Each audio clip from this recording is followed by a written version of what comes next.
ጀምራል አልጀመርክም? ጀምራል አይደል እንዴ? በቃ የጀመርከው ወይስ የለበጣ ነው ወይስ ትክክለኛ ነው? እስቲ ነገር ነው እንጂ ጀመርነው። ከልጅቱ ጋር ረጅም ጊዜ ጋር ያሳለፍኳት ልጅ እንደማላውቃት ሰው ውሻ አድርጌ አላውቅሽም ሂጂ ከዚህ ልላት አልችልም ነው ያልኩሽ። ከእሷ ጋር ያለ ህይወትን አልጨረስክም ነበር? ጨርሻለሁ። አልጨረስክም ማለት ነው። የሄሉሻ እናት እንግዲህ ዛሬ እንደተመለከታችሁት ነው። በቃ ትክክለኛውን ጥያቄ ትክክለኛውን መልስ ነው የመለሰችለት ለያብ ማለት ነው። ያብን በእርግጥ እኔ እንጃ ለምን እየተመላለሰ እንደሆነ አልገባኝም። በነገራችን ላይ ዛሬ ከተናገረው ነገር ውስጥ አዎ በእርግጥ ያደረገው ነገር ያሳምማል፣ ያማል። እኛም ብንሆን አናምንም። ገብቷችኋል አይደለ? ስለማናምን ነው እንጂ በእርግጥ ምናልባት ምክንያት ይኖረዋል። እዛ ጋር መልከስከሱ ልክ ነኝ እያለ አይደለም፣ እሱም ጥፋተኛ ነኝ ብሏል።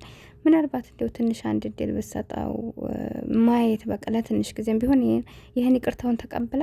ምክንያቱም እንደዚህ አይነት ነገር መልሶ የሚገባ እኮ ከሆነ አይታችሁታል አይደል? ባለፈው አሁን በሰዓቱ ላይ ልዑል አምጥቶ በእነሱም ባገናኛቸው ሰዓት ምንድን ነው የሚባለው በነገጧቱ ይቅርታ አድርጊልኝ ብሎ ከቀጠሉ በኋላ በሁለተኛው ቀን ደግሞ እዛ ውስጥ አግኝተዋለች። ስለዚህ ይችን አንድ እድል ሰጥተው ማዘሯ እንዳለቻት በነገጧቱ ላይ ግን የሆነ ነገር ካገኘችበት የመጨረሻ ብታረግ ብዬ አስባለሁ። ያደረገው ነገር በእርግጥ ለመለያየት ቀላል ነገር አይደለም። ከዚህ በላይ በአይኗ በብራቱ አይታለይ፣ ሰው አልነገራትም። ማሳመኛ ነው። ግን ደግሞ ህይወት ሲባል እንደተባለው እሷ የመጀመሪያ ህይወቷ አይደለም፣ አንድም ሁለትም ሶስተኛዋ ነውና እንደው ከመውጣት እንደው ለትንሽም ጊዜ ቢሆን ዙራ አንድ ቀን ሁለት ቀን አሁን ስለነቃይበት የምትጎዳበት ምክንያት አለ ብዬ አላስብም። ሳምንትም ሆነ ይችን አንድ ቀን ሁለት ቀን ብታየው የእውነት ልጁ የማይተው ከሆነ ከሷ ጋራ መልሳ መውጣት ትችላለች ብዬ አስባለሁ። እንግዲህ እናቷም ያለችውን ከሰማችሁት። አሰላሙ አለይኩም ወራህመቱላሂ ወበረካቱ። ውድና የተከበራችሁ የቻናል ቤተሰቦች እንዴት ናችሁ? ደህና ናችሁ ወይ? እኔ ያለሁ አልሐምዱሊላህ። ለቻናል አዲስ ከሆናችሁ እንግዲህ ላይክ ሰብ እያደረጋችሁ አበረታቱኝ። ከጎን ሆናችሁ ለምታበረታቱኝ ውድ ሀገሬ ልጆች ከልብ ነው የማመሰግነው። ቃል የለኝም ማለት ነውና እንደነገርኳችሁ ያብ እንግዲህ ትናንት እህቱን ልኮባት ነበር ለሄሉ።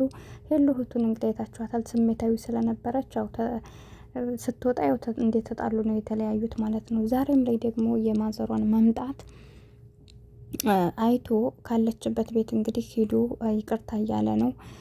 እዚህ ጋር እንግዲህ እንደነገርኳችሁ የሰው ልጅ በእርግጥ ይሄ ነው ብለን ማመን ከብዶናል።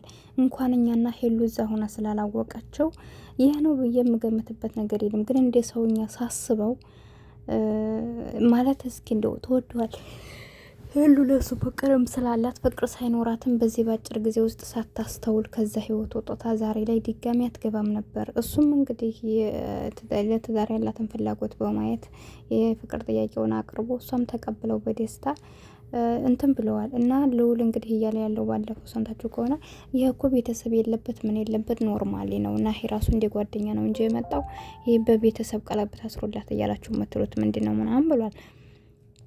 ያ ብያለ ያለው ደግሞ እኔ እዚህ ጋር በአደባባይ እንደዚህ ክብሬን አዋርጄ ራሱ ዝቅ ምለው ስለምወድሽና ለአንቺ ቦታ ስላለኝ እንጂ እኔ መተው እችላለሁ እኮ በቃ ካንቺ ፍላጎት ከሌለ ማቆም እችላለሁ። ግን ደግሞ እኔ የእውነትም አንቺ ጋር ትዳር ስለፈለኩኝ እንደዚህ እያልኩ እየለመንኩሽ ለምንድን ነው አትረጅኝም እያለ ነው።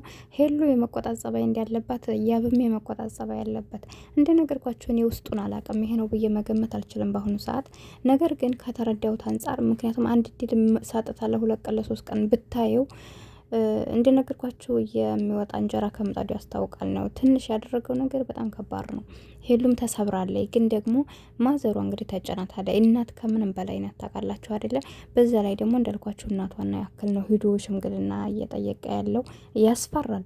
ቤት ሄደው ግንኙነት የላቸውም፣ ገና ናቸው። ሽምግልና አልተላከም፣ አብሯቸው አልኖረም። ግን በዚህ ቅጽበት አማትን ሂዶ መለመን ያው እንግዲህ የሆነ ነገር ቢፈልግ ነው ብዬ አስባለሁ። እንግዲህ ያስበውን አላህ ነው የሚያውቀው። አልሙሄም ከይር ነገር አስቦላት ከሆነ አላህ ለሷ የሆነ አንድ ድልን ማዘሯ እንዳለቻት እንደነገርኳችሁ ይሄ ልጅ የመጨረሻ ማስጠንቀቂያ፣ ሁለተኛ ከዛ ልጅ ጋር የሚልከሰከስ ከሆነ ታቁም በቃ ብዬ ነው የማስበው። ግን እዛ ካላስ የባለፈው እሷን አግኝቼ ነገሮችን ፈትቼ ልጨርስ ነበረ ብሏል። እንደነገርኳችሁ ጥፋት እንዳለበት ሆኖ ግን እንደምታዩት ነው። ልጅቷም የራሷ ማድረግ ስለፈለገች ከልዑል ጋር እየተደዋወለ ነው ሄሉ እንዲታይ ያደረገችው። ተደብቆ መሄዱ ልክ ነው እያልኳችሁ አይደለም። ነገር ግን ይህ ነገር ሶስተኛ እጅም እንዳለበት ማየት ትችላላችሁ እናንተም ማለት ነው። እና ብቻ እኔ አላቅም ወላሂ ፍቅር ስለሆነ እንግዲህ እንደነገርኳችሁ ለፍቅር ሲባል ብዙ መስዋዕት ይከፈላል። ብዙ ነገሮችን ህይወትን እስከ ማጣት ደረጃ ስለሚሆን ይሄ ደግሞ የሶስተኛም ህይወቷ ስለሆነ ለእሷም ስሟም ጥሩ አይደለም። 10 ጊዜ መግባት መውጣቱ የእነሱ ጥፋትም ቢሆን ከዛ አንጻር እንደነገርኳችሁ በዚህ በማዘሯ ነገር ከመጣ ማዘሯ ማየታችኋል።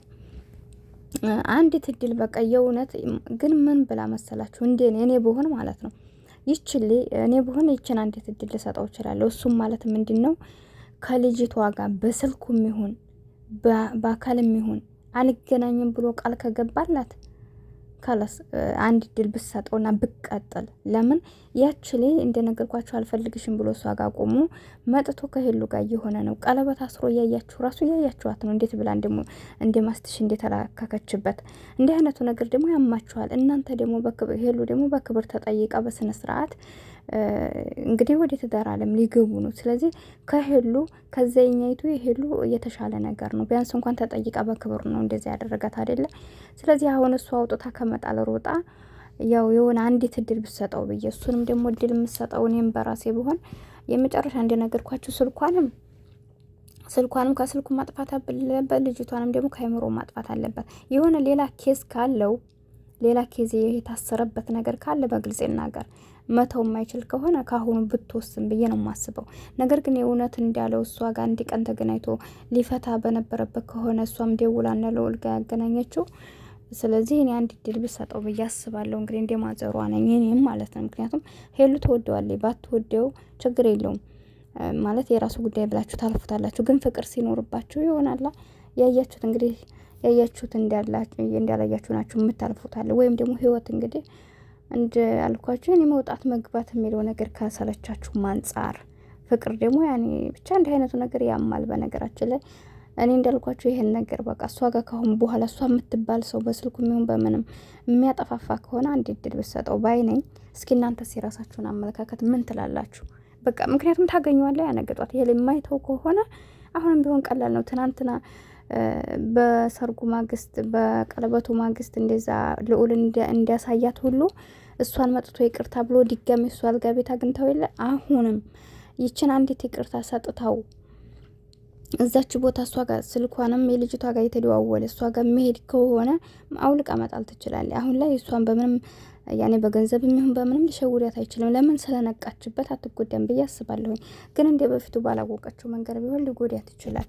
ስለዚህ እንደኔ አንዲት እድል ሰጥታው መልሶ መልከሰከስ ከሆነ የመጨረሻ በቃ ከህይወቷም ከስልኳም ከአይምሮዋም ደልታ መጣል አለባት ልጁን ብዬ ነው የማስበው። ይሄን እኔ እንግዲህ የራሴ አመለካከት ነው ከተረዳሁት አንጻር። ለምን የራስሽ ጉዳይ ብሎ ስላልተወ እህቱንም እንደላከ ያየው ስለሆነ እሱም ደግሞ መጥቶ እንግዲህ ማዘሯን ያክል ነገር ጥፋቱን አምኖ እየለመናት ነው አይደል? ያለው ነገር ደግሞ የኔ እጅ ብቻ አይደለም ልዑልና ልጅቱ ተመሳጥረው ነው እንደዛ እያደረጉ ያሉ ብሏል። እንደገና ደግሞ ለምን ለሄሉ አልተናገርክም ስትለው ለሄሉ ነግሬያታለሁ፣ ነገር ግን ወዲያው ሰህር ነው እንጂ እሷን አግኝቼ ችግር የለ ብቻ እንደምፈታ ነግሬያታለሁ ብሏል። እንግዲህ ሰው ሆናችሁ ስታስቡ ማለት ነው። እና እስኪ እናንተ የሚራሳችሁን አመለካከት አስቀምጡልኝ። አላህ ግን ከእንደዚህ አይነት ነገር አላህ ይጠብቀን ሁላችንንም። ቻናሌን ሰብስክራይብ እያደረጋችሁ ሀሳባችሁን አስቀምጡልኝ። አሰላሙ አለይኩም ወረህመቱላሂ ወበረካቱ።